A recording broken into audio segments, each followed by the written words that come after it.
여하튼 두 브랜드는 어떻게 됐을까요? 결론만 얘기 드리면은 프라닭은 여전히 잘 팔리고 있고 루이비통 닭은 없어졌네요. 그럼 루이비통은 이기고 프라다는 진 거다? 절대 그런 거 아니에요. 하겠습니다. 여러분, 치킨 좋아하시죠? 오늘은 치킨 브랜드 얘기를 드리려고 하는데요. 바로 프라닭과 루이비통 닭 이야기예요. 이미 몇 년 전에 이슈가 많이 됐었고 지금은 사건은 다 정리가 됐는데, 제가 이런 얘기를 드리는 것은 새로 사업을 시작하는 분들에게 인사이트를 드리기 위함이에요. 그래서 주제가 가벼운 것 같지만 귀 기울여 들으셔야 할 것들이 있으니 끝까지 들어주시면 좋겠네요. 여러분, 프라닭 많이 드시죠?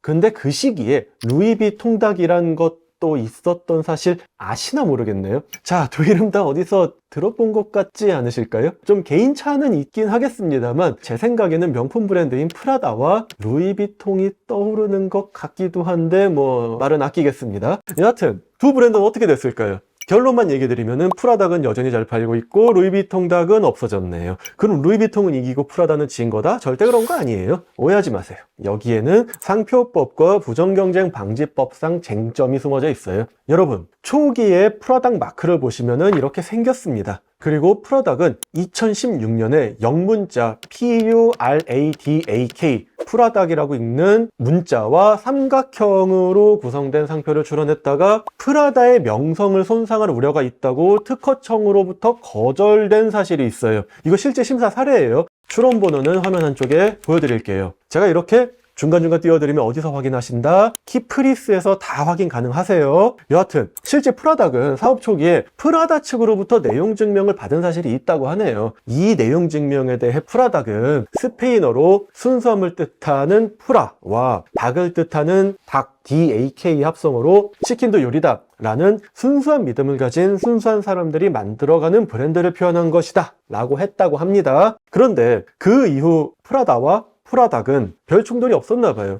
그러니까 프라다 측에서 프라닭 측에 별다른 권리 행사를 하지 않은 거예요. 제 개인적인 생각에 지정 상품이 너무 달라서, 그러니까 한쪽은 명품 의료인데 다른 한쪽은 치킨 프랜차이즈잖아요. 그러니 상표법 침해는 좀 피해갈 수 있을 것 같았는데 부정경쟁 방지법은 좀 적용이 될 수도 있을 것 같았거든요. 근데 그거는 제 생각이고, 결국엔 권리자가 아무런 조치도 취하지 않았고 지금에 와서 프라닭은 크게 성장해서 이제는 부정경쟁 방지법을 논하기 애매한 위치가 되어버린 거예요. 만약 프라다와 프라닭 사이에 몇 년에 걸쳐서 계속 다툼이 있어 왔다면 지금에 와서 부정경쟁을 주장해볼 여지도 있겠지만 뭐 별일은 없었나 봐요. 여튼 그래서 프라닭은 별일 없이 넘어갔어요. 그럼 루이비통 닭은 왜 폐업했을까요? 이유가 뭐겠어요? 루이비통으로부터 쓰지 말라고 온갖 공격을 다 당했거든요. 여러분, 참고로 하나만 알려드리는데 루이비통은 본인들의 권리 확보에 굉장히 적극적인 회사예요. 여하튼 루이비통은 처음에는 부정경쟁 방지법을 근거로 영업금지 가처분 신청을 냈고, 서울중앙지방법원은 루이비통 닭은